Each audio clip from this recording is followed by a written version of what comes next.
Florida Boy J is in the building. I am about probably 5 hours late, but just like for everybody else, it is Friday. Niggas is hella busy. People are getting things cracking. Everybody got to get what I'm saying, get what they need to get. It is Friday, right? So I want to apologize to everybody for being late, but I did an earlier stream, and with that earlier stream, we broke some news. Got some things cracking. And so what we're going to do today, right now, is kind of get the rest of the news cracking right now with the Diddy trial updates. And once we start doing those updates, if we are able to run through the Diddy trial and all the updates, the breaking news and everything, because there's some news that came out about juror number 6. If we're able to run through that fast enough, I will cover the Kendrick Lamar show last night in Toronto, and how Kendrick Lamar now owns Toronto. Toronto is officially the 51st state of the U.S. Kendrick Lamar shut it down and went to New Hope Fried Rice Place, turning up, singing that Not Like Us. He performed it a couple times. So we'll talk about that. And then also, Iran returned fire.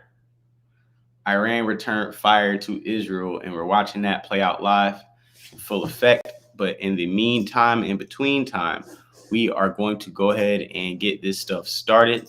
Let everybody come in here on their own accord. We're going to go ahead and get this shit started now. Let's go ahead and FaceTime HD camera. What is this? What option is this? Let me see something. All right, cool. We're going to do the share screen. And like I said, we're going to get the quicker updates coming in today. So let's go ahead. Put that on the big one. Make sure if you're in here, hit the like button, subscribe. Let's get it cracking. Let's go. Versus Sean Combs, day 23 afternoon update. If you didn't catch my second video during the lunch break with Diddy's friend Charlucci outside of the courthouse, you should check it out, because he actually explained in better detail the Kanye West situation, because I guess I had a few details wrong. However, the federal marshals at the courthouse said he was not on this list to get into the courtroom. But Charlucci said that he just didn't want to go and make a fuss or make it all about him, in the middle of a witness being questioned. So he did go into the overflow room for about 20 to 30 minutes before leaving and having lunch with Diddy's son, Christian Combs. So a couple things about Jonathan Perez, his direct testimony. He did refer to the hotel nights with Diddy and Jane as king nights. That's what they... Really quickly, I just heard what she said, so I'm going to go ahead and switch over to her earlier stream, and we're going to play that first. Let me share this tab. We're going to play her earlier stream first so we can get on an accurate timeline. So when we play the second video, it all kind of adds up, and nobody's getting the information construed or misconstrued. My bad. Nobody's getting the information misconstrued. So we're going to go ahead and run this one first for everybody, and then we're going to switch it back to the original clip we started playing. Let's go. U.S. versus Sean Combs, and Kanye West was in the building. However, he was not in the courtroom. He shows up, he gets out of the car, it's like a whole big media frenzy, and he goes through security where you have to give up your phone, all this stuff. But there's a very strict process to get into the courtroom, and you have to be on a list ahead of time. And we were told that he was going to go into the overflow room. Now, I know that didn't happen. I know that he left for lunch with, I believe, Christian Combs and some of Diddy's crew. So I don't know if he's coming back after lunch, but I was like, yeah, there's no way he's going to go into overflow. And I think that my assumptions were correct as to who Jane went to Vegas with on this private jet, this iconic rapper, because it would have been intimidation, I guess, if he came yesterday and sat in the courtroom during Jane's testimony. That's what I think. But anyway, let's get to juror number 6. This issue was not as salacious as we all originally thought it was. Juror number 6, they brought up that he was not living in the district that he had originally indicated, and he was having some kind of conversation with a jury staff member, and it kind of came up. It was super innocent, but it didn't really match what he said during voir dire or what was on the transcript. So he was questioned, I think, twice.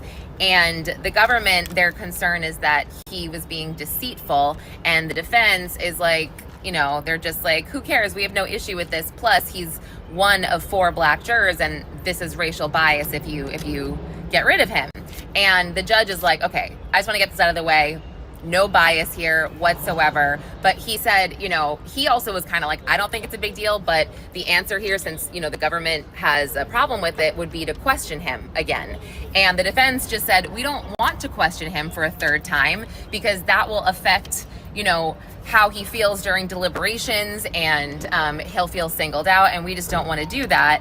And they actually said, you know, we will forfeit any appellate issues or any appeals if Mr. Combs is convicted with this juror on the jury, and you know, we'll waive everything. And Alexandra Shapiro even kind of said, Mr. Combs is right here, and you know, he'll agree to it. And then the judge is like, do you waive the appeal, you know, pertaining to this, Mr. Combs? And he actually goes, I waive it. And that was a funny moment. So yeah, it wasn't as crazy as we thought it would be, but they are most likely going to question this juror by the end of the day in private, so it didn't hold anything up. So we'll see. I have a feeling that he'll stay.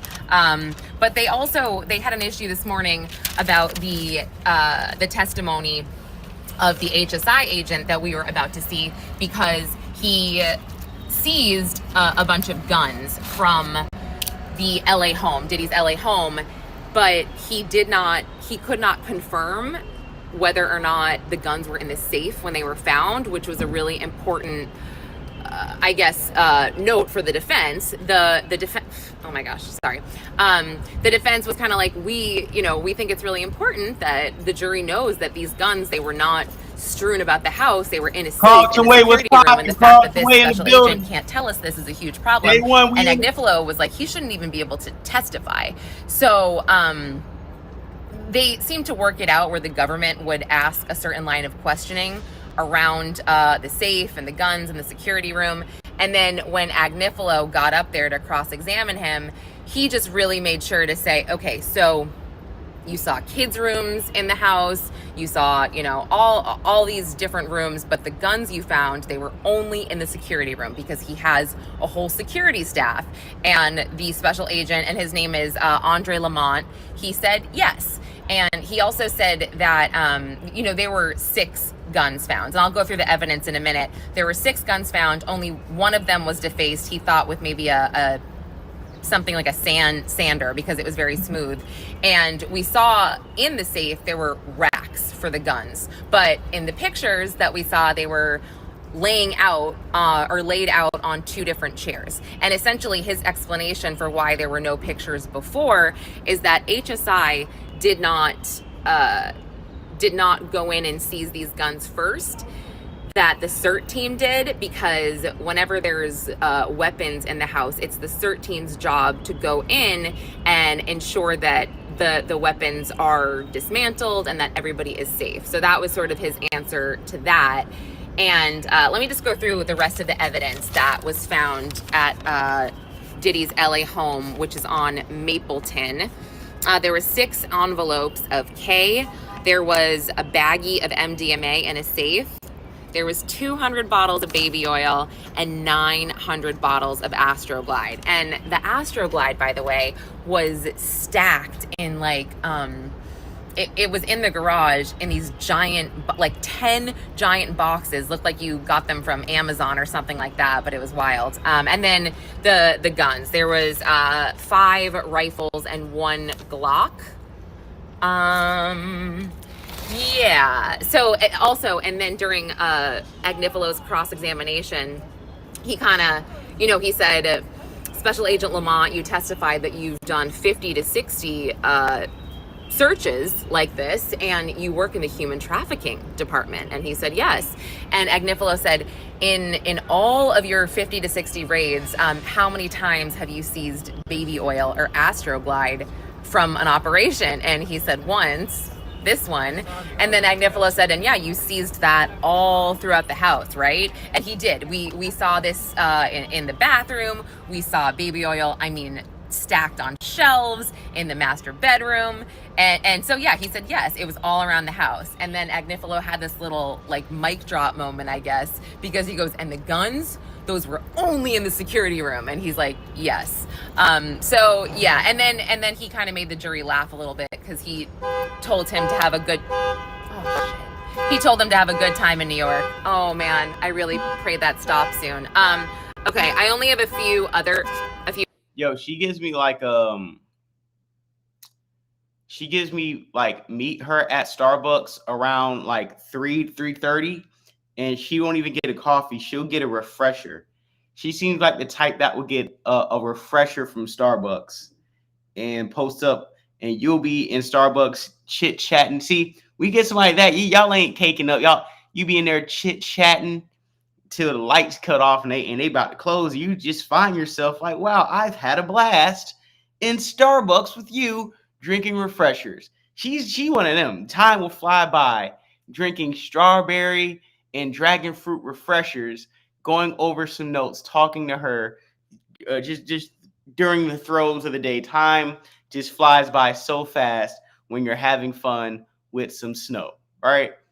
Yeah. She's not an espresso macchiato type of girly. This is a refresher type of girl. You got to know your Starbucks hoes. This is a refresher type of girly. You got to order and put a little razzmatazz in it so she know this ain't your first time at Starbucks. So she trusts you with her order. Don't worry about how I know. Just take my advice. This is a refresher girly. I can see it a mile away. Let's get Miss Refresher back on the mic. You know what I'm saying? Few other things to go through. Hold on, I'll stop for a minute to see if. Okay, I walked away, so it's a little bit fainter. But yeah, that was the extent of that. And then we actually, there was a moment where Maurene Comey said that Diddy was nodding again during the cross-examination, but not at the jury, just in general. But she said, I can't really see what's going on, but I've been told by my colleagues that he's still nodding. And Brian Steele was like, Your Honor, my client has been nothing but professional. And the judge actually kind of agreed, and he's like, look, oh, there we go. The judge was like, there's going to be a number of reactions here, and I'm not going to be able to police them all, but, given what happened the other day with Mr. Combs, like he knows, so we'll keep an eye on that. But and look, he does nod, but I would say since he's gotten yelled at, he's not looking at the jury anymore, but like, yes, he nods. Okay, then we started the direct examination of Jonathan Perez, who was another assistant of Diddy's from 2021 to 2024, and he essentially is kind of saying the same thing. I would say there's nothing crazy, no bombshells or anything like that. He helped set up hotel rooms. He testified that he would connect with Philip Pines, another assistant, to get weed. He would go through KK a lot when it came to the hotel setups. He communicated with Jane as well. But he didn't do a ton of setups because he really worked mainly during the day. He said he worked from 9 to 9. So, and this guy seemed like he was in good spirits. He also got immunity. I saw him nod at Diddy when he walked in, give him like a little bit of a half smile. And yeah, he said, he would go shopping for some of the outfits that Jane would wear, and he would pay for this in either cash that he got from security or his credit card through Bad Boy. So yeah, I don't expect there to be a ton this afternoon. They're going to probably finish up Jonathan Perez's cross, and then they might go through some more evidence. But I did get confirmation that as I was doing this video, that Kanye was not on the list, so he could not get in the courtroom. That is so wild, but yeah. All right, I'll have another update later today. Let's see what happens. All right. So we got one update, and we're going to go ahead and run the second update with her. We're just going to go ahead and finish it out, and then we're going to go to some more good white folks. Because before, you know what I'm realizing with these streams, we've been doing it for a minute. What I'm realizing right now is that, and I'm sorry to my black content creators. I love y'all to death, but some of y'all be doing too much. Some of y'all, I don't know if y'all are on any substances. Y'all be getting triggered going back to 1967 when you got framed for drinking from a watercolor fountain. And sometimes we be getting lost in the story, right? The only person I feel like sometimes to just get focused and tell us what it is our Zespert, Armand Wiggins, even though, you know what I'm saying, he can get animated. He kind of stays on topic. The rest of y'all be going on Bobby Brown. Y'all be having a Bobby Brown jaw, talking to too many people. Niggas be having Vietnam flashbacks and start wandering around the sidewalk for 5 minutes. We forgetting who the fuck talking. So what we're going to do is we're going to play our good white reporters first. Whites first today. So we get a good synopsis on what's being said and what's going on. And after that, we're going to go ahead and y'all tripping. Then we're going to go ahead and get into some of our more animated reporters, some of our more entertaining reporters. But for right now, I want to get all the news in a compact, concise time. First 30 minutes of the show, I want us to have a real grip of what's going on. So once we get to the people who want to animate and stretch the story out, pause, we can have a little, we have a little fun later. But let's go ahead and start it. More oil. They had called them these king knights, and the prosecutor had also asked him about a FaceTime that he received on June 18th, 2024, which was the night of Diddy and Jane's awful fight when Jane got beat, essentially. And he did get a FaceTime from Diddy that was about 20 seconds, kind of frantically saying, tell her there was no girls involved or women involved in my last trip. And this, I think, was to show that, yes, this fight happened, and he FaceTimed someone in the middle of it. So there you go. And he also talked about Jonathan Perez, about an iPad, a business iPad that was used at, or it was at Diddy's home, and it was used for music and whatnot, and it was kind of passed around between assistants. But Christina Coram recorded this conversation with Perez because a video was found on the business iPad of Jane having intercourse with another man while Diddy watched. And Christina, again, recorded this, asking him who else saw it. And I guess Brandon saw it, one of the other assistants, and the chef, but he didn't name the chef. He said he was trying to minimize the situation. And she essentially told him to delete it. Now, during the cross-examination, which was done by Brian Steele, he talked about this situation, and he really centered his cross around personal and professional, or personal and business, and separating these two things. And he kind of said to Jonathan Perez, well, isn't it true you work for other celebrities? You do a little bit of personal stuff for them, but not a ton, but that's normal. And he said, yeah. And then he said, well, what would you say, what's the percentage of the personal stuff you do for Mr. Combs versus the business? And he said 1% is what I do when it comes to personal stuff.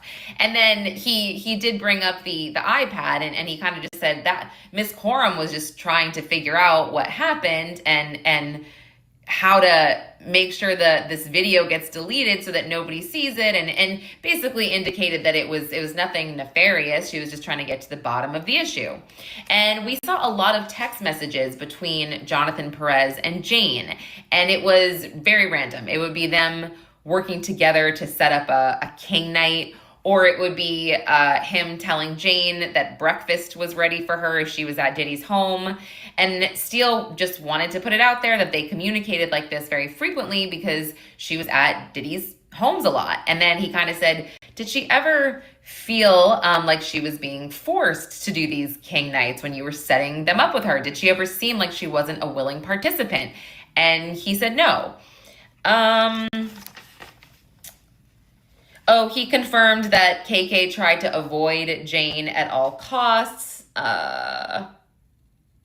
He also made a point to say that after the raid, in March of 2024 at Diddy's home, Jonathan Perez was still working for him. So he testified that Christina Coram just said to him, you know, if you're approached by law enforcement, whatever, just tell the truth. And Brian Steele just said, yeah, and that's all she told you. No one told you to lie. No one told you to do anything else but tell the truth. And he said, yes. Now, let's see. Yeah, okay. So that's pretty much it. Now, it turns out juror number 6 most likely will be dismissed. And I say most likely because the defense strongly objected and the judge said, you know, if I change my mind over the weekend, I'll let you know type of thing, which I don't think is going to happen. But it turns out the judge had a chance to look at some transcripts and weigh everything. And I guess this juror had said that he lives in the Bronx with his aunt, but then told a staff member that he was living in Jersey with his girlfriend and his baby daughter, and then backpedaled before and said he just moved there, or didn't. He visits there, he stays over there because his daughter was just born and his girlfriend just moved there. And basically the judge said that he was shading his answers when he was questioned in order to stay on the jury. And the defense, Xavier Donaldson and Brian Steele raised objections, and Donaldson talked about race and again, how he was one of the only Black people on the jury. And Brian Steele also said, well, the prosecutors, they had transcripts to reference before with any inconsistent statements that were made, and now they're deciding to do this when they've already seen his expressions and this and that. And by the way, my opinion about his expressions, I know who this juror is. He's the one that always looks really stressed and kind of uncomfortable, and he's looking at the clock a lot as well. So, I mean, take that for what it is. And then there was some evidentiary issues at the end. I left a little bit early, but they were talking about KK a lot, and KK working with some attorneys on civil suits or doing things for attorneys because of these civil suits. So I just was kind of thinking, like, KK has been cooperating throughout a lot of this, perhaps. We saw some arguments about letting some evidence in about D-Rock and what else? D-Rock, and yeah, that seems to be all that I can recall right now. But I left a little bit early, so it's Friday. Okay, leave me alone.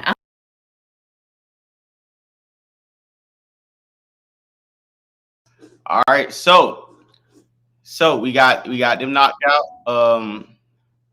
We got some more people. I don't want to go towards one person just yet. Let's see what. Oh, girl, I like this.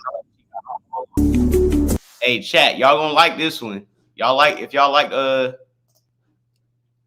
that white lady who was out here, you know what I'm saying? We get into the melanin, we get into the sisters. Y'all gonna like this.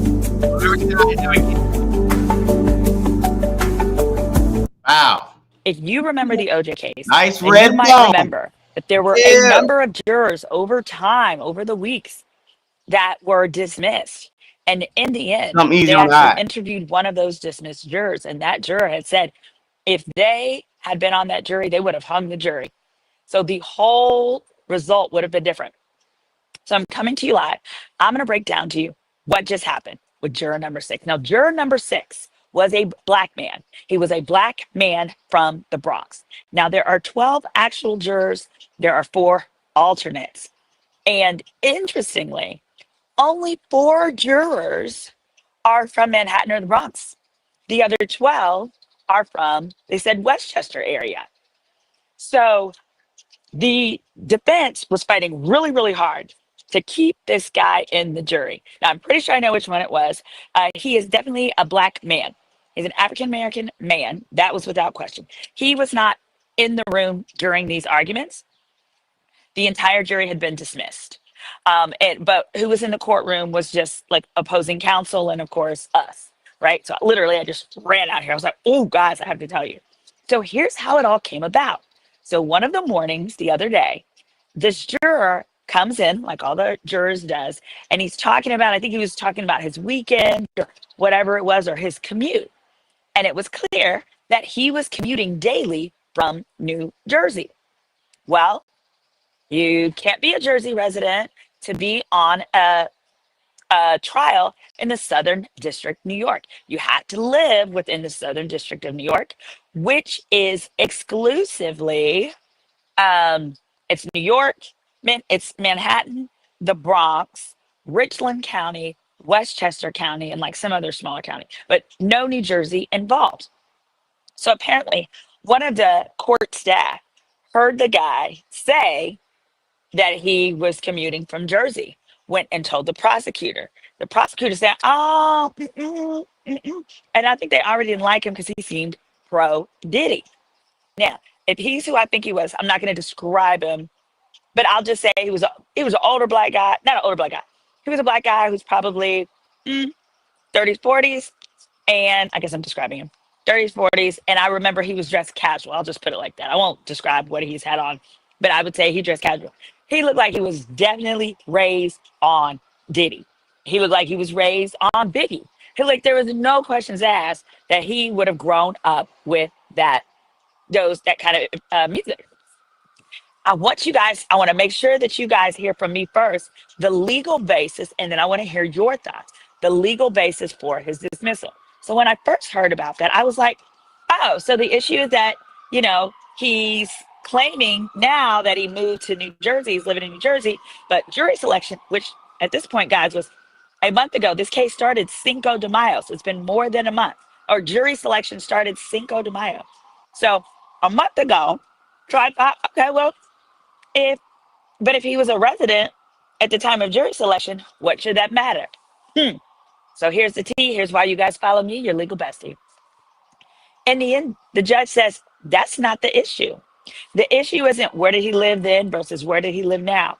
The true issue for the judge is his lack of candor, is what they called it. That's what the prosecution called it. In other words, the prosecution alluded that either he wasn't a resident as when he initially said he was, or that he's not now. The judge said, I don't care about either of those. The judge said the judge's true concern was his inability to answer simple questions. I'm gonna tell you why. So I took copious notes for you guys. So it said, all right, so the legal standard is really broad. A judge can dismiss a juror for basically any reason that he wants. He doesn't even have to confer with both sides if he doesn't want to. He can do it for any reason as long as it's not an unlawful reason. An unlawful reason would be based on your race, based on someone being gay, sexual orientation, something like that. And more than that, a judge's decision to dismiss a juror really can't even be attacked on appeal unless a party can prove that it was based on race or sexuality or something like that, where they're not allowed to do it. So as a result, it gives the trial court judge a lot of power. Well, here, so after it was brought to the attention of the prosecutors that this guy may have been lying about where he's living, hit that like as you come in, then they called what they call a colloquy in the judge's chambers, which is basically there was a meeting in chambers and it was both sides. And I think the juror was in there too, but I'm not exactly sure. But both sides came in there and they posed questions that they wanted clarified with the juror. Here's the problem. The jurors answered. So there was they asked the juror questions before lunch. Then they got back together. They had a colloquy. They asked him some clarifying questions and his answers were inconsistent. And in fact, he said 3 different things. So first he said, oh, his fiance and his daughter had just moved to Jersey. And so sometimes he would stay with them, he would go back and forth. The juror recently moved to New Jersey. He moved in with his girlfriend and baby daughter. That's what they said. Then, and he's been there, quote, for a couple of weeks. That's what was initially said. Then, after they asked him that question, he went to lunch or what have you. The prosecutors and stuff got back together, and it was almost like, oh, he realized he might be in trouble. So then when they asked him after lunch some additional clarifying questions, he said, oh, no, I'm still staying in my apartment in the Bronx. I'm there 4 to 5 nights a week. I still have my other job. So Monday through Friday, I'm there about 4 to 5 nights a week. in the Bronx is where I'm staying. But then there's a third inconsistency. During voir dire, when asked where he lived in the form, they asked where he lived and who he lived with, he said he lived in the Bronx with his grandma. I'm sorry, with his auntie.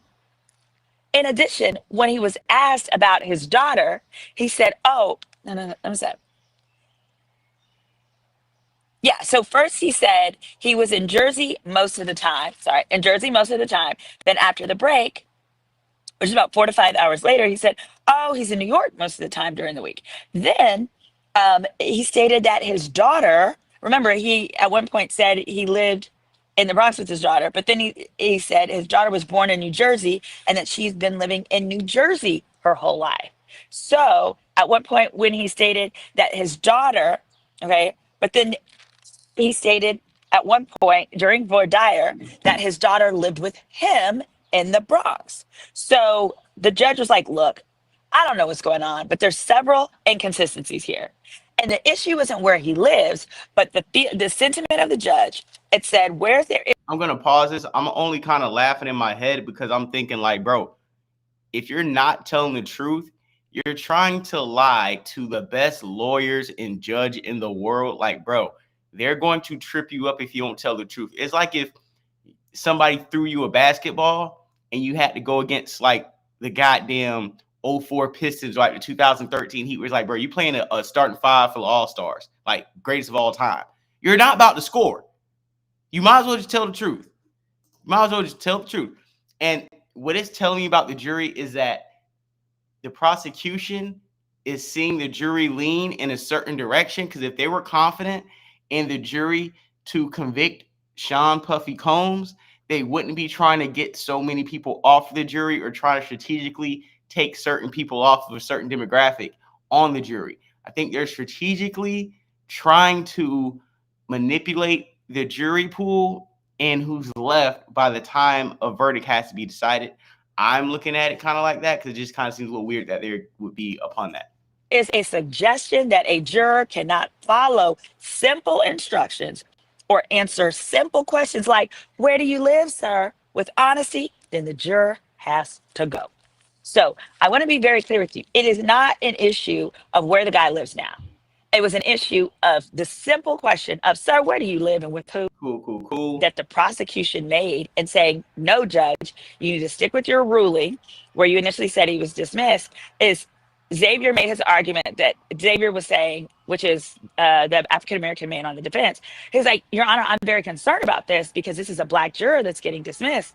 And, you know, historically, it's been very rare that there have been black jurors on federal juries.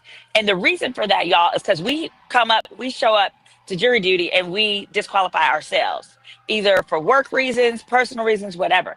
That's what was discussed in court. But the prosecutor said, Your Honor, at this point, based on Donaldson's arguments, he is asking you to not dismiss this juror based on race. He's asking you to make your determination today based on race. And we are adamantly against that, Your Honor. This is a very, her argument was, this is a very diverse jury, blah, blah, blah. What do you guys think of that argument? That the argument that Mr. Donaldson was arguing to keep this guy on as a result of his race, as opposed to applying the law. I think what the judge is going to do is the judge is like, look, I need to show at all times that I let everybody make a record, say as much as you wanted to say, and then I have given a serious thought to what I'm going to do before I do it. Somebody said that black man shouldn't have lied. Here's the thing. The answers the juror actually gave. So we were talking about juror 6, the black man who the judge stated just moments ago that he would be dismissing from the jury. And then at the last minute, Agnifilo was like, Your Honor, wait. I have a Hail Mary. There's this one case. I have a different argument than Mr. Donaldson's making. There's this one case. It's a state court case. I want you to look at it. And the judge said, okay, I'll take a look at it. Like, get the hell out of here. We need to all go home. I'll take a look at it over the weekend and I will make a determination then. It says it's not smart to play the race card in federal court for a ruling of the court. I agree. Remember, the judge is an Indian man, like from India. He's not from India. Well, I don't think that he is, but that is his family's heritage. He should be further investigated. They're fighting to keep him. Well, the judge's concern was this man's answers are showing that he is really fighting to be on this jury. And that is always suspect to prosecutors when someone fights to be on a jury, because the question becomes, why you fight so hard? What is it? Are you going to follow the law, or do you have a particular outcome in mind and are going to find in that way, no matter what the facts and the evidence show? So the issue is that his changing answers and his inconsistency. Those are three different things, y'all. Hold on, I need to get my charger. Hold on. Those are three different things, y'all. Because this man went from on the jury questionnaire talking about he lived in the Bronx with his auntie to he let slip in chambers, I guess he was coming in for the weekend. He let slip that, oh yeah, he had a long commute. He was coming in from Jersey, and that he had just moved there. He moved there, I guess, a few weeks ago with his fiance and his kid. Well, that would disqualify him if he had been a Jersey resident at the time of jury selection. The judge is South Asian. Got it. Thank you. Yes. Oh, that's why he was late. Probably is why he was late. Yes. And they also talked about one of the reasons they wanted to keep him on the jury is he's one of the few people that has actually been staying awake and not falling asleep in court. I'm lost, just joining. Well, y'all help her out. The issue was that juror number 6 gave different answers about where he lived, whether it was Jersey, whether it was New York, couldn't answer simple questions such as who he lives with. He gave 3 different answers. One set of answers was he lived with his aunt in the Bronx, then that he still lived in New York and he was here 4 to 5 days a week, but that he would go to New Jersey where his kid and his girlfriend lived. And then another one was that his daughter had always lived in New Jersey since birth. So it was like, well, then she never lived with you. But then at another point, he said his daughter lived with him in New York. So it's all this rigmarole. But let's talk RICO, and let's talk about the witnesses that were presented. Basically, the last fact witness was presented today for the prosecution. Who was that? That was Jonathan Perez, personal assistant for Diddy. Now, the gist of what was elicited is that he testified under immunity, and he really testified to things that would kind of bring to close or kind of shore up that the enterprise was committing crimes. More effectively, that Diddy used his staff to execute crimes under the RICO under the racketeering statute of the portion of the indictment. Specifically, he testified to obtaining substances, powder, y'all know what I mean, powder, Molly, Addy, all those things for him, that they were presented. He also testified but he testified only 1% of his job involved him either setting up freak-off nights, right? And the defense tried to get him to clarify that it was only 1%, as well as the defense tried to establish that, he wasn't doing these as part of his job. He was doing personal errands for Diddy. That's because if they're able to convince the jury that this wasn't part of the enterprise, it wasn't enterprise task that these illegal things were happening, this was personal stuff for Diddy, then they have a way to get out of it being associated with RICO. The truth is, that's really not gonna work. Here's why. Hold on.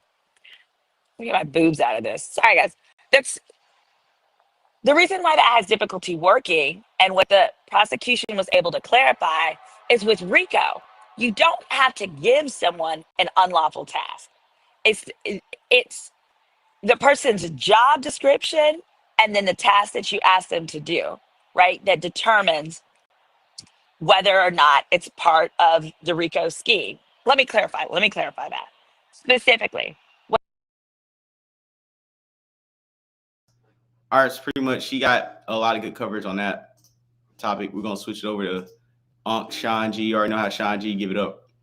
Unc Sean G in the building. Right. Talked about juror number 6 already.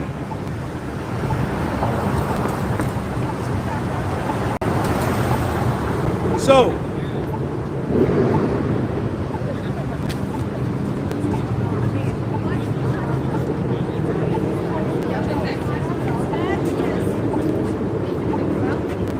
okay, so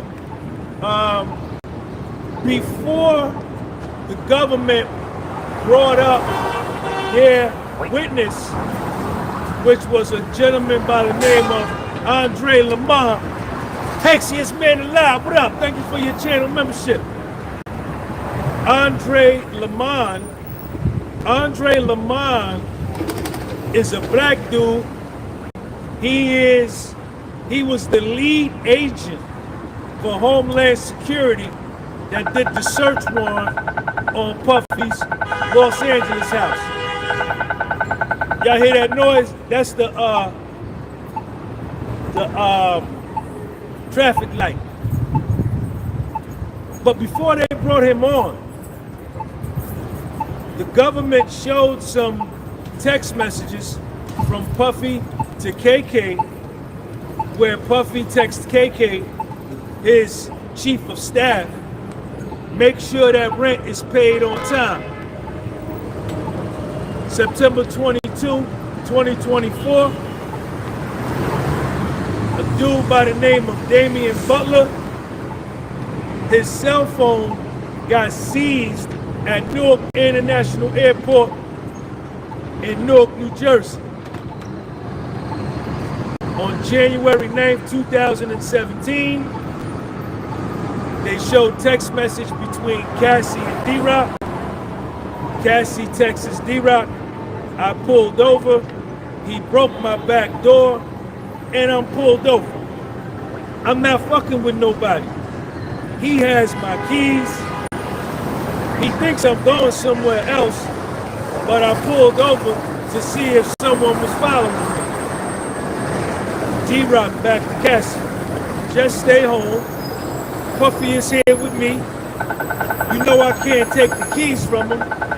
Stay there. That's the safest place. So, after they do all of that, is that noise bothering y'all? Is that noise bothering y'all? Check me out. I need 250 thumbs up. 250. Run that thumbs up. Shout out. Shout out to me. Shout out to Sean J. What's up? So,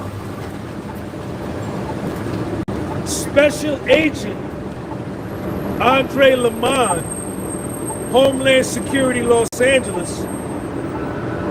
He works in the human trafficking group.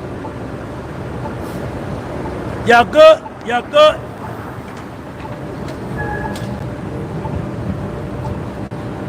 Juror 6 got removed? Okay. Okay.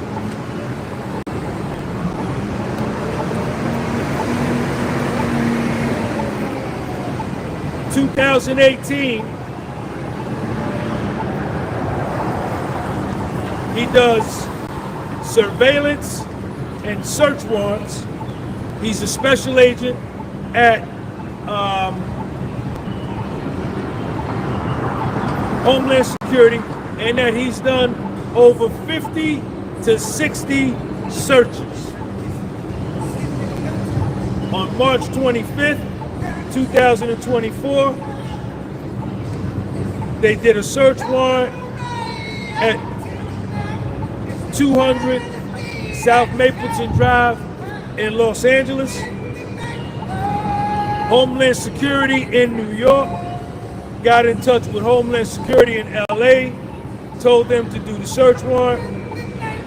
Andre Lamont was the team leader. He was the liaison between Homeland Security Los Angeles, Homeland Security New York, and the Southern District of New York. He testified that at least 2 agents, sometimes up to 4 to 6 agents, would search each room. I think he was direct examined by Slavic. He testified that he was all over the property during the search, and that his job was he would enter into inventory all the items that they collected during the search warrant.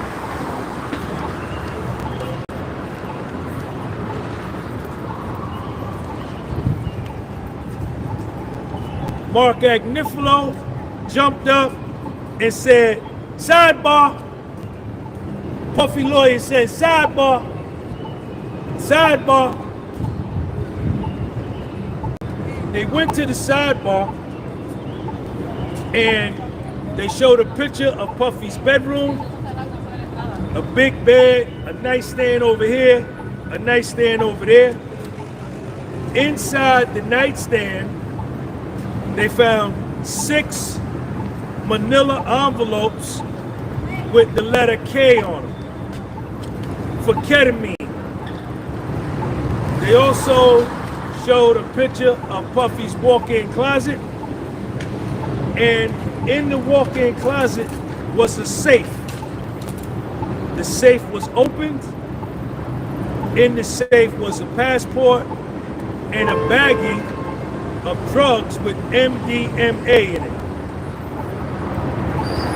In one of the nightstands, they found 3 cell phones and an iPad. In the closet, they found Johnson & Johnson baby oil, Astroglide, and lingerie. They went to the garage and they found more baby oil, and in total, they found 900 bottles of Astroglide, 200 bottles of baby oil. On Puffy's property in LA, he had the main house, then in the back, there was another building that had the studio and the gym, workout room. And then he had another little building that was the sauna. And then he had a security building, a little building that was for his security. In the security room, they found a gun safe. On top of the gun safe was buckshot shells, and they laid out 2 chairs. It was a chair on the left and a chair on the right. The chair on the left, the first gun was a bolt action Ruger rifle. Dark skin Jermaine.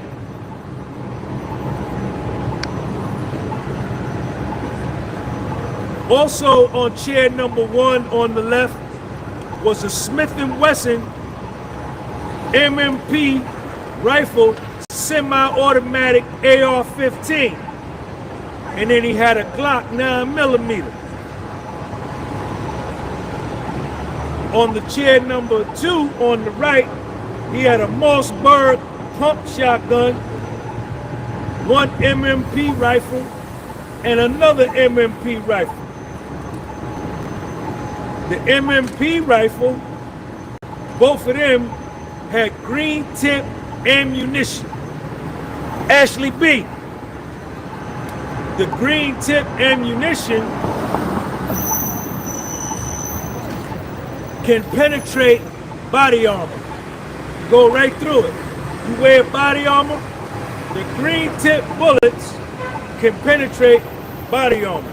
That's what the dude from Homeland Security said.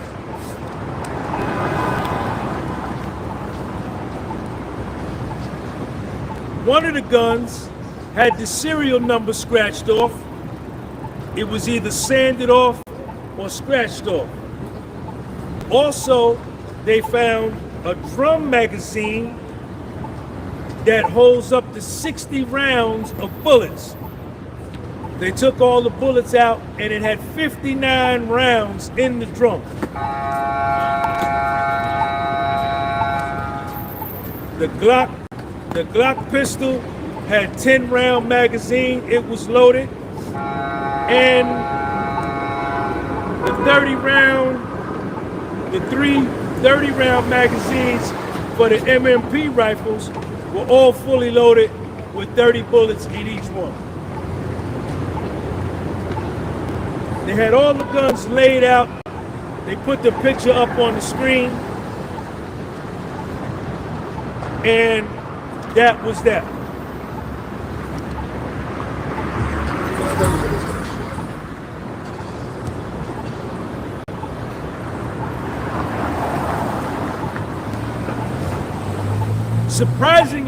Surprisingly to me, the government, the prosecutors, cut their direct examination off right there. And this is where it got magnificent, because I'm sitting there and I'm thinking, how is Puff gonna get out of this? They found the drugs, the ketamine, they found the MDMA, they found all these guns, and this is all in his indictment. Under the RICO conspiracy, guns and weapons is outlined in the indictment. I need 500 thumbs up. I need 500 thumbs up. Hit that thumbs up button and share this video. Hit the thumbs up.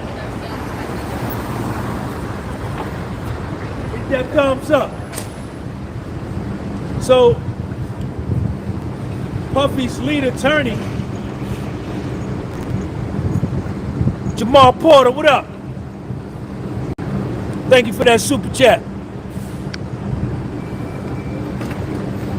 Mark Agnifilo does the cross-examination. Yo, this is why I'm an accountant, or I'm a trained accountant. I used to be an accountant. But this is why I'm a YouTuber, and this is why trial lawyers are trial lawyers. Mark Agnifilo got up to do the cross-examination, and it was amazing. First question to Andre Lamont, the head of Homeland Security that did the search warrant on his property in Los Angeles. Mark Agnifilo asked him. And Mark Agnifilo always starts his cross-examinations off. He goes up, he says, I'm Mark Agnifilo, I'm Puffy's lead attorney. I'm gonna ask you some questions.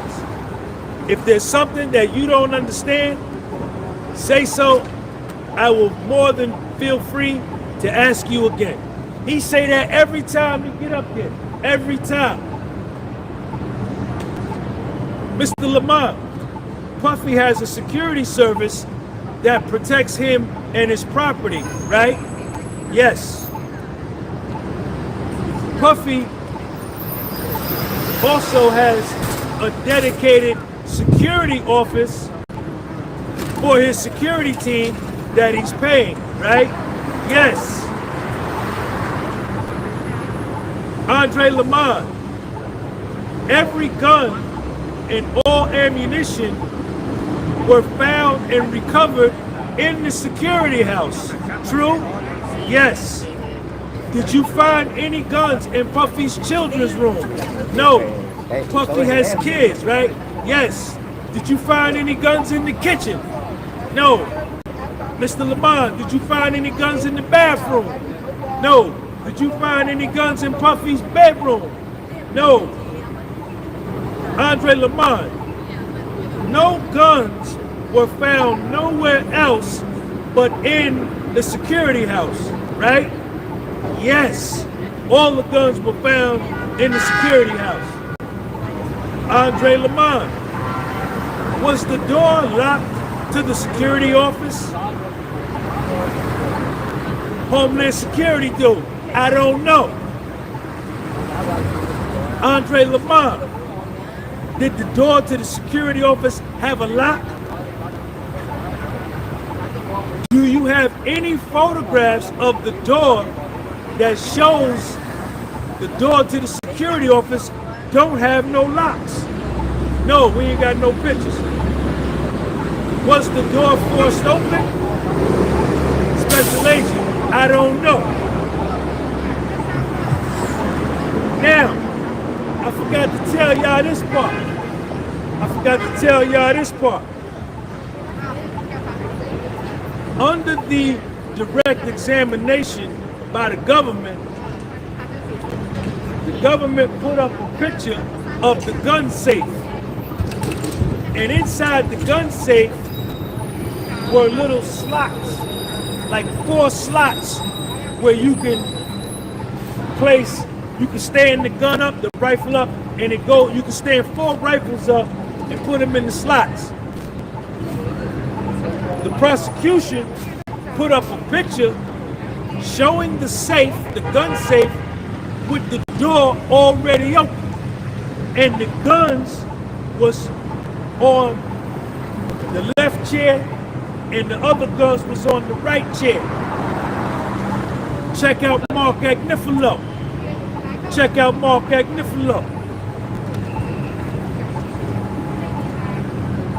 Talking to the government witness, Andre Lamont, the case agent, the chief agent who did the search of 200 Mapleton in Los Angeles, Mark asked him, was the safe open before law enforcement came? Special agent,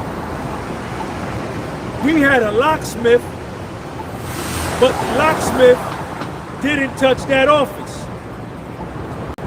Mark Agnifilo, did any officer ask the guy on site, the security on site, to open the safe? Mark Agnifilo, do you know how the safe got open? Puffy wasn't there, right? Puffy was with his daughters getting ready to fly out of the country when you did the search. Puffy wasn't there, right? No.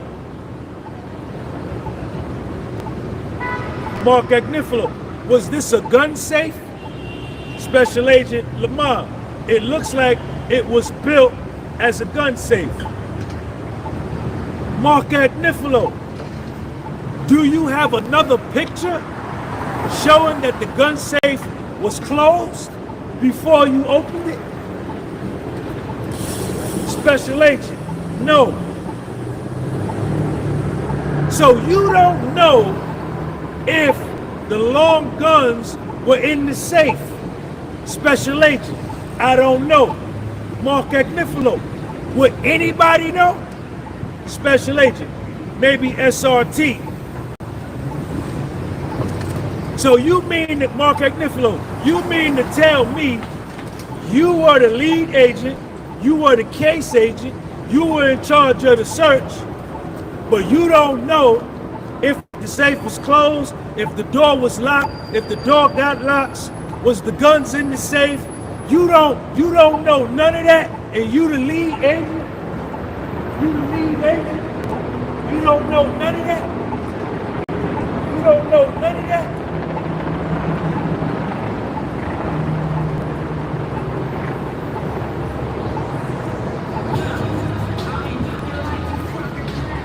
Mark Agnifilo, well, what do you do? What do you do? You the lead agent? You overseeing all of these men? What do you do? You don't know if the safe was open before y'all came? You don't know if the officer asked the guy to open the safe? You ain't got no picture showing the safe was closed? No video showing how the safe got open? The safe is in the security house. No guns in the bathroom, no guns in the puppy bedroom, no guns in the kitchen, no guns in the closet, no guns in the living room, no guns in his kid's room.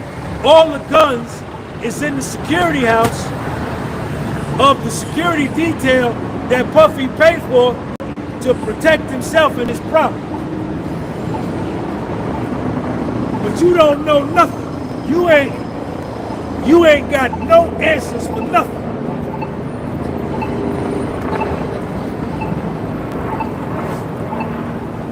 What do you do? What's up, man? I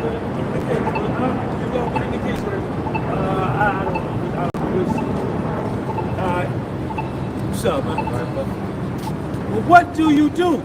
Special agent, I inventory all the guns. Mark Agnifilo, wouldn't it be important as the lead agent to know where the guns were found? You don't know whether the guns were in the locked security room or the locked safe. Special agent, no. Any video of the closed safe, the safe being closed? No. What is the protocol to do the search? How did you conduct the search? What's up, man? Yo, my wife wanna know you on TikTok? Instagram, YouTube. Podcast soul. Podcast. Appreciate you, brother. Yes, sir. Yes, sir. I didn't want to interrupt you, sorry. You good? Check mark Agnifilo out. Check mark Agnifilo out. Check me out. You knew this was Puffy's house. Homeland Security New York and the Southern District of New York told you to go there to look for guns. What is the protocol to do the search? How are you going to conduct the search? Sidebar! Sidebar! Sidebar!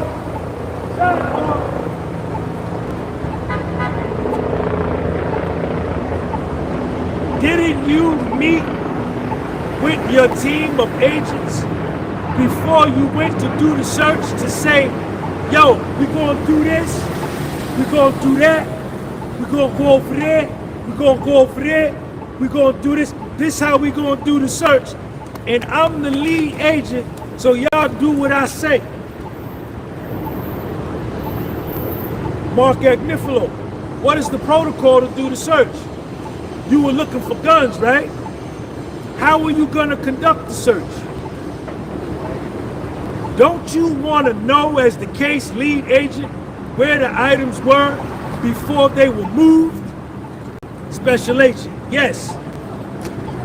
Mark Agnifilo, did that happen with the guns? Special agent.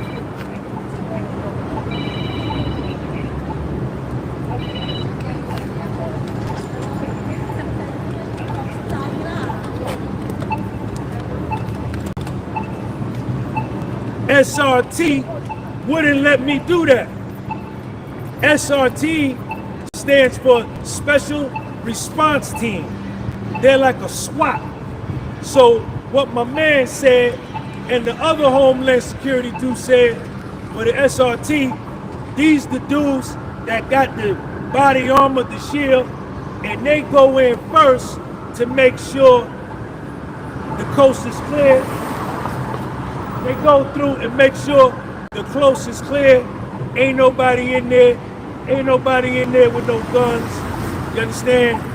Secure the weapons, that kind of thing. SRT wouldn't let me do that. Mark Agnifilo, we don't know where the guns were. Does SRT have body cameras? Do your men have body cameras? We don't know where the guns come. We don't know where the guns was at. Special agent, right. Mark Agnifilo, nobody took any pictures or video. You didn't say, as the lead team agent, you didn't ask anyone, I want to know where the guns were when y'all was setting up this search. The dude had nothing to say. He said, well, we can't influence what SRT do. You know, he came up with some explanation. But check this out. This was the killer right here. Gotta give me some water.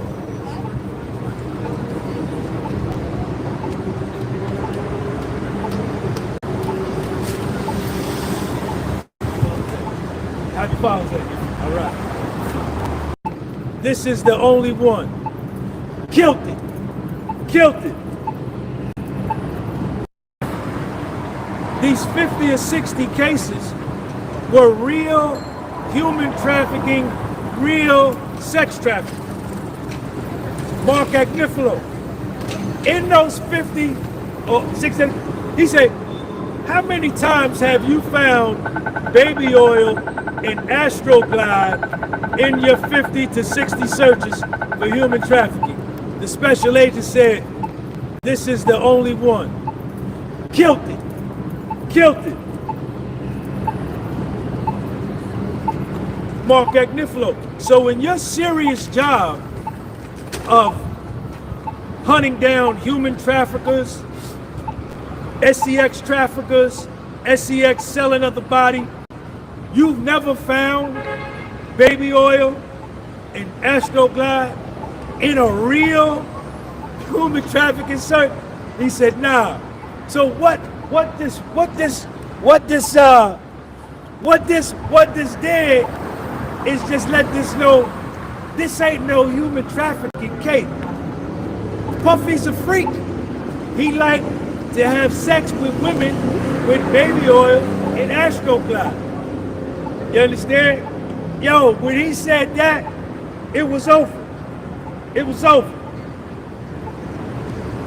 After that, Mark Agnifilo said, I ain't got no more questions. I ain't got no more questions. I ain't got no more questions.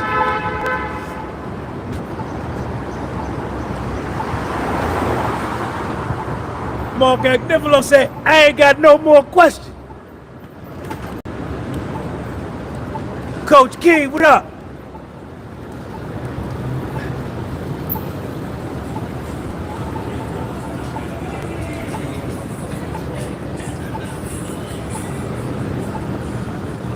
Next witness.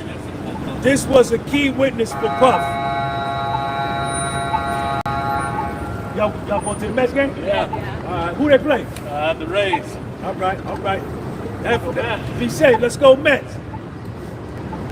What's up, man? You going to the game? Yeah. So, what Mark Agnifilo did was to establish to the ladies and gentlemen of the jury that these guns that were found in the security office where Puffy's licensed and hired security staff hang out at to protect him and his property. Mark Agnifilo also mentioned that you would consider Puffy a major celebrity. True? Yes. You know that it's common for celebrities of his status to have a security staff, a licensed security staff that carry guns. And so what Agnifilo did was just, stop with the nonsense in the indictment that he got all of these guns. Now, one of the guns did have the serial number scratched off. What's up, man? The next witness is even better for Puff. Check this out. Check me out.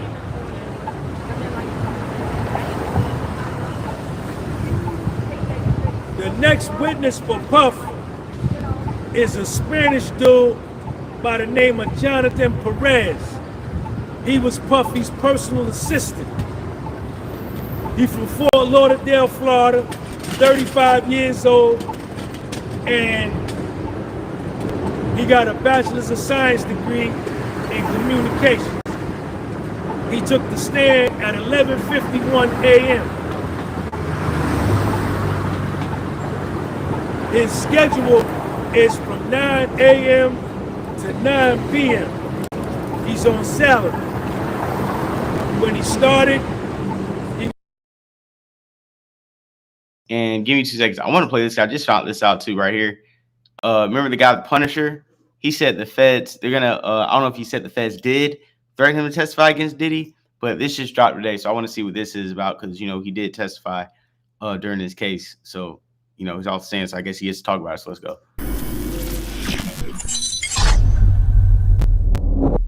So the video comes out and then Diddy gets arrested and he's not given a bail. So he's sitting in jail and then things are getting crazier and crazier. 1 million lawsuits get filed. All these women and men over the years are claiming that they were sexually assaulted by Diddy and so forth. And we're getting to the point where, okay, there's no plea deal. It looks like Diddy's going to trial. Are the feds in contact with you at this point? No. At all? No, man. They contacted me, I feel like it was March of 2024. And I didn't know I was testifying, truly know I was testifying, till about 30 days before I testified. Okay, 30 days. Yep. So they hit you a month before the trial. And what did they say?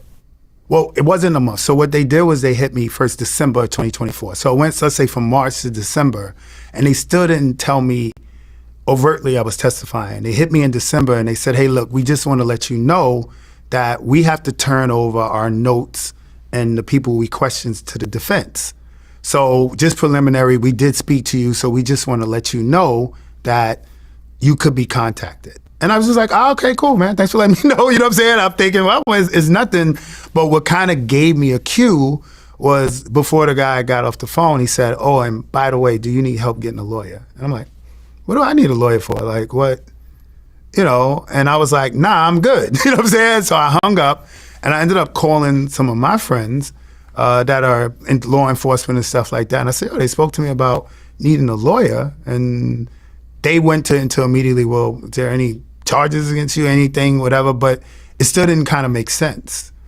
So now fast forward to that 30 days before the trial, they called again and said, do you need help getting a lawyer? And I'm like, listen, man, why would I need a lawyer? And then they said, well, look, there's a possibility we're going to use you. And I'm like, you got to be kidding me. You know what I'm saying? Because I don't understand what about my testimony makes sense, you know, to the charges of what you're trying to prove.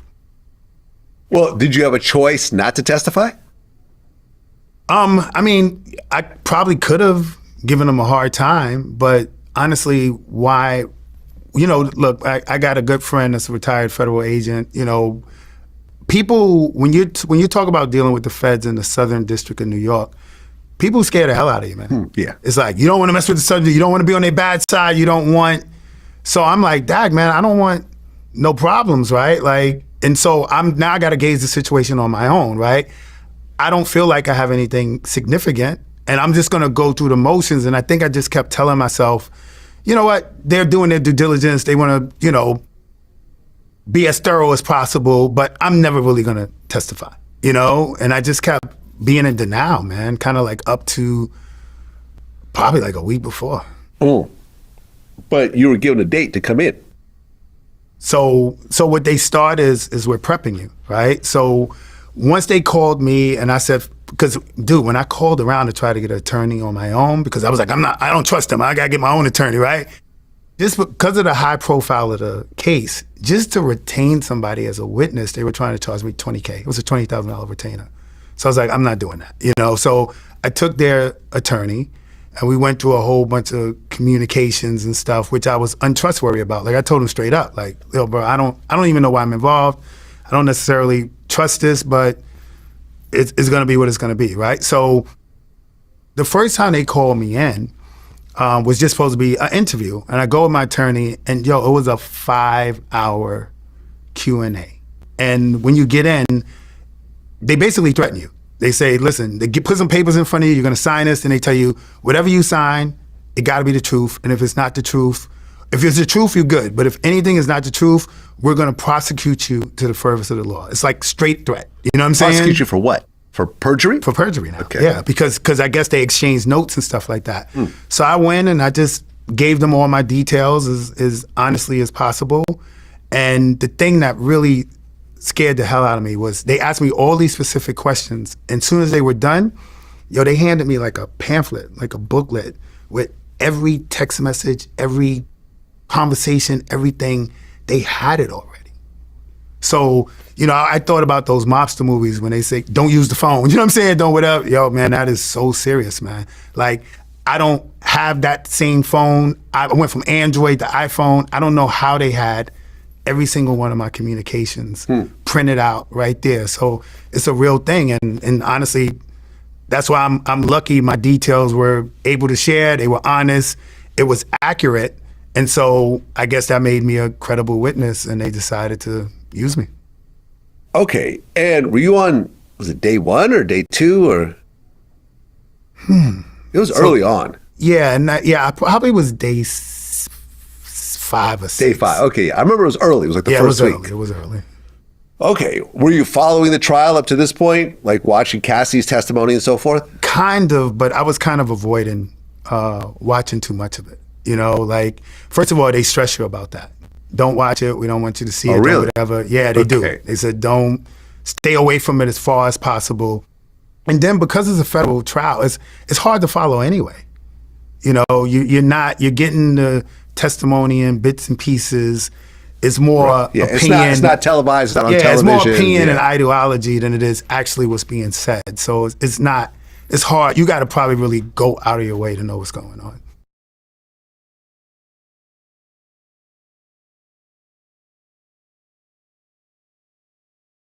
So even watching that, in a way, to me, that kind of gives more of a perspective that some of these people aren't going in there like, oh, we're going against Diddy, we're going to try to like testify and like destroy his life. I'm looking at it more in a way where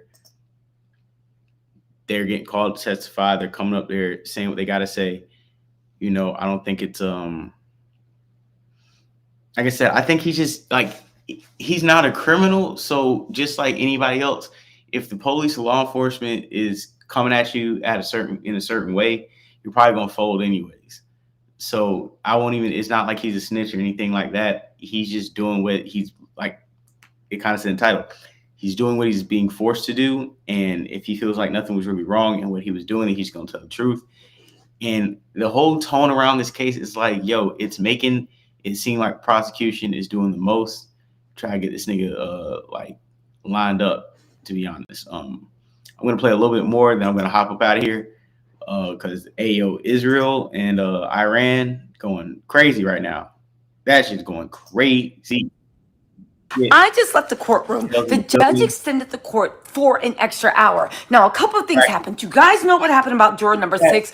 The judge said that, no, he was untruthful. There were omissions. You cannot have that in a court of law. However, as I'm sure you've heard, okay, and I got a lot of notes, Xavier Donaldson, I believe, stood up and made an impassioned plea about the way the Southern District of New York, it's the Bronx, all the juries are usually all white.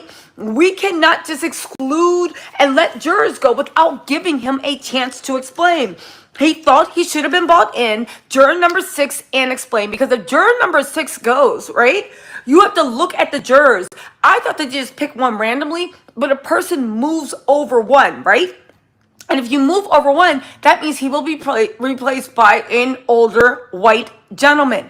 Xavier Donaldson said we need to look at the optics, okay? But you guys, I said, so here's the thing. The judge kicked everybody out the chambers. It was so dramatic. I waited. They started talking about the evidentiary chart, the summaries, all this like legal paperwork. And I stayed there for an extra hour. Why? Because I got some tea. Y'all.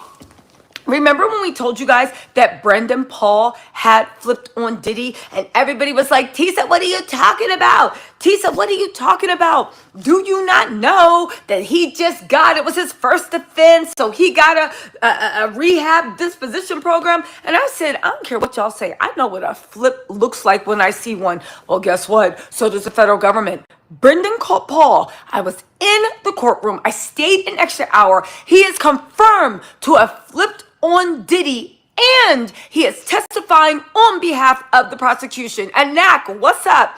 How y'all doing today? Listen. Listen, I was writing my notes down. I was doing everything. I just left the courthouse and had to run here. We stayed so close. The courthouse closes at 6 and you got to get off their property. That's why I had to run home because they were like, yeah, you can't go live on the property. I heard it with my own ears. Brendan Paul, Diddy's rug mule, is confirmed. I repeat, confirmed to be a surprise witness. And he is testifying next week. I have the exact date, right? Potent Pondering said the pink eyeshadow is TASF. Y'all like it? Half the makeup wore off. I'm trying to do what I can. Shout out to Marie. Also, just a little bit for you guys. Don't forget, you guys can catch me on Nancy Grace. If you want to have a town hall, I'm going live on Spoutable at exactly 7 p.m. in 25 minutes. I'm going live on Spoutable. What is Spoutable? It's like a safer, better, more ethical Twitter. Forget all that. Here's what you need to know. The link is in the description box, and the link is going to be pinned in the chat. Okay, click on the link. You guys can come and listen if you guys want. However, if you do get an account, it only takes a second to sign up, you will be able to chat with me. Think of Spoutables. It's a pod. It's kind of like Twitter Spaces. It's exactly like Twitter Spaces, but more safe. We were going to be talking. You can ask me everything about it. Went down today. Today was a huge day in the Diddy trial. You can ask me everything that went down. You can ask me how people were acting, what was going on. We can have discussions. It can be a town hall. I think like literally so many people can come into the pod. It's going to be a good time. At least 20 people can speak at once. Actually, more people might be able. I might just unmute everybody's mic and let the town hall go crazy. But at the very least, I think it'd be a great day. A lot of you guys wanted me to start doing a weekly recap, a Q&A. I will be on Spoutable at 7 o'clock. You guys can talk with me. It's going to be like a Twitter Spaces. It'll be really fun. But let me tell you a little bit, right? Exactly. Let's talk about it, right? Listen, again, Brendan Paul is going to be testifying next week. The exact day he is going to be testifying is, hold on. I took so many notes. Gosh, too many notes, right? And here's the thing. Yes, you might be able to get this information from a tweet thread, but you guys, I was actually there. I heard the body language. I was watching all this unfold. This was no casual thing, okay? Brendan Paul is going to testify as Diddy's assistant. He's testifying on Monday. I repeat, Brendan Paul is testifying on Monday as Diddy's assistant. They said that Brendan Paul is in the employment, right? Now, here's the thing. Diddy's team tried to get his testimony struck and saying he shouldn't be allowed to testify, and any messages from Brendan Paul shouldn't be included in the summary chart. The government is making the summary chart. We're going to talk about that in a second because that's really, really good to all these people saying, well, I don't believe Mia. I don't believe Jane. I don't believe Cassie. That's what happened. Let me see if I can move this around a little bit. That's what happens with bad juju. That's what happens with the summary chart, okay? Now, he's testifying. The Diddy's team tried to get it thrown out and to be like, no, I don't think it's fair that he has the right to, welcome to my dirty room. Like, oh, Mia's a liar. But it's for the summary chart. Now, this was actually very important, okay? The exhibits for the summary chart is something big. I think it actually might even be bigger than whether juror number 6 is struck, right? Because the summary chart ties everything together. I just thought it was linking hotel records to this and that, but it goes further. They're taking people's text messages that they got from the raid, D-Rock's, KK's, everybody's messages that they got in the raid from Diddy's phones and from the subpoena phones, and they're matching that up to not only timeline, but testimony. So when everybody was like, oh, Mia's a liar, but Mia said that she got a message from D-Rock and she threw the phone and she was so scared. And then Diddy reached out and then this and that. Not only do you have the messages tied to, this is where Mia testified to this. Here's the message from D-Rock. Here's what Mia testified. Here's the other message to D-Rock. Here's when she said that Diddy called her. Here's the other message tying it to this moment in the testimony. But it goes more because the summary chart actually shows, and guess what? Here's what was happening in the background. Why D-Rock was reaching out to Mia, and Mia was like, I knew this was Diddy trying to reach out to me. Guess what? they have the messages from D-Rock to Diddy being like, yo, I reached out. Yo, she ain't hit me back. Yo, what you want me to say? They had Diddy on the side texting her in between. So it'd be like, D-Rock texts Mia. D-Rock connects with Mia. And then it shows what's happening in the background. Diddy contacts D-Rock. Diddy tells D-Rock that says this to Mia. Diddy tells this and that. D-Rock's like, yo, man, she not answering. All right, I'm going to reach out to her. It shows where all the people were testifying, what was going in the background, but it also proves to Rico that Diddy is the alleged mastermind. Because no matter who was talking to Cassie, who was talking to Jane, who was talking to Mia, who was talking to Capricorn Clark, who was orchestrating things with Kid Cudi, who was talking to who else, who said the Brown Owl, who else in that? No matter what was going on, Diddy was orchestrating everything and telling everyone what to say, what to do, whether Cassie could go walk, whether Jane could do this. Again, this summary chart is going to show the way, here's all the actions, here's what the witnesses said, and here's how Diddy was orchestrating. Here's how Diddy was orchestrating it. Okay, I would have gone live from the courthouse. However, they shut that courthouse down at 6 o'clock, and I stayed to the very end to get you guys a tea. I know you could have read it on the tweet, but baby, aren't you glad you actually have my thing, right? Again, there was so much that was going on. Also, we're going to have to talk about juror number 6. Did you guys hear the reason why he's being excluded? If you don't, I'm going to give you all the dramatic reinterpretation, right? Also, Judge Arun literally looked at Brian Still. Brian Still tried to bring that Fulton County nonsense into this Southern District of New York court. Brian Still tried to stand there and make a thing about the court's been known about this. They've been known about juror 6. They've been known this. Brian Still stood up and did this whole grandstand about this is nothing new. Interesting enough, he's like, and now that there's always talk about jurors nodding or smiling or talking or being sympathetic, now all of a sudden they want to make an issue of it.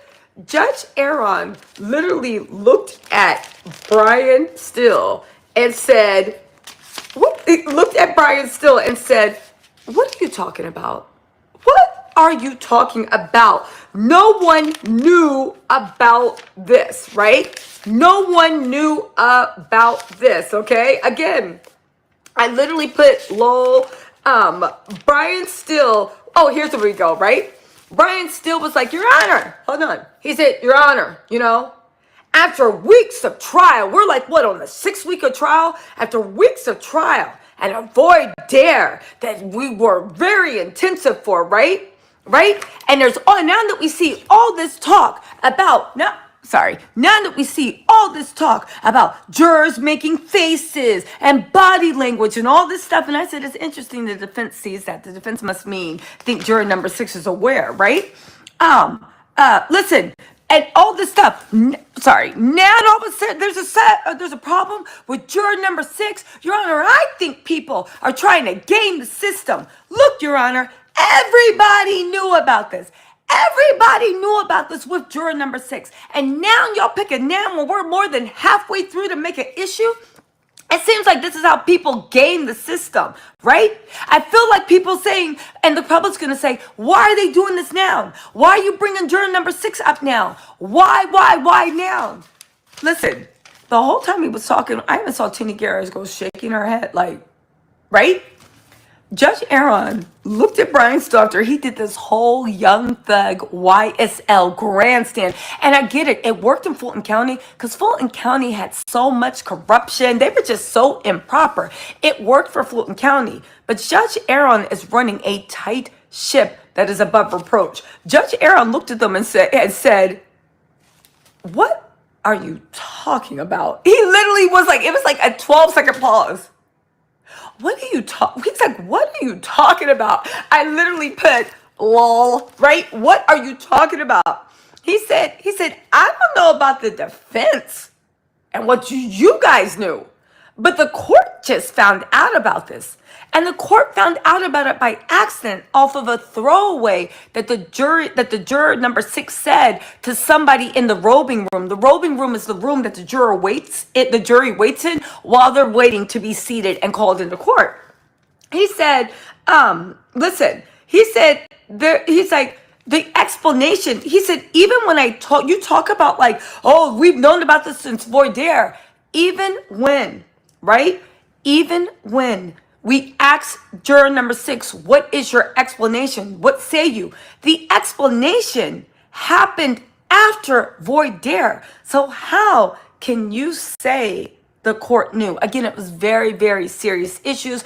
And that would have been, had he been telling the truth or knew what he was talking about, that would have been motion for a mistrial. But unfortunately, he did not know what he was talking about. He did not, or whatever, and it just moved on, right? They said that the jury, right? Oh, also, interesting enough, Justin was sitting there, and maybe he was stretching, but Justin Combs was sitting there with his arms spread out, and on both sides, his fists were balled up, and he was squeezing them to the point of his knuckles, where like his hands were stretched out, and he was leaning over the what do you call it? Where the he was leaning over where the where we're sitting in the benches in the gallery, right? And his hands were outstretched, but they were balled up while the judge was talking about dismissing the juror, and they were turning bright pink. It was the oddest thing, right? Anyway, I will say this, right? Tini Garagos and the government, Tini Garagos and the government stood up and was like, Your Honor, first the U.S. attorney was like, we just want to go on record that we knew nothing about, listen, we knew, listen, I don't know if Justin was rage or not, but I was sitting one row, there was one row in between us.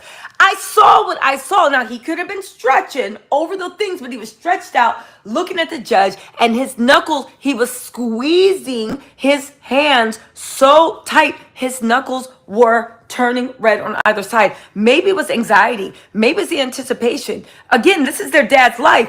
I'm telling y'all what I saw, though. All right? I'm telling y'all what I'm saying, right? And you listen.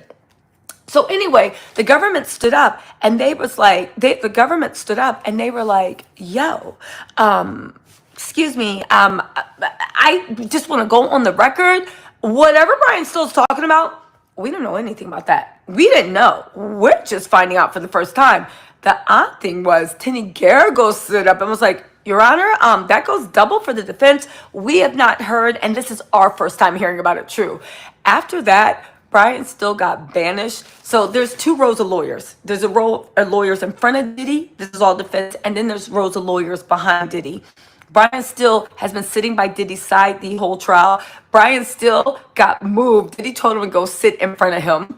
Brian Still just stayed quiet for the rest of the time, sitting in front of Diddy. Now let's talk about why the juror got removed, okay? Listen.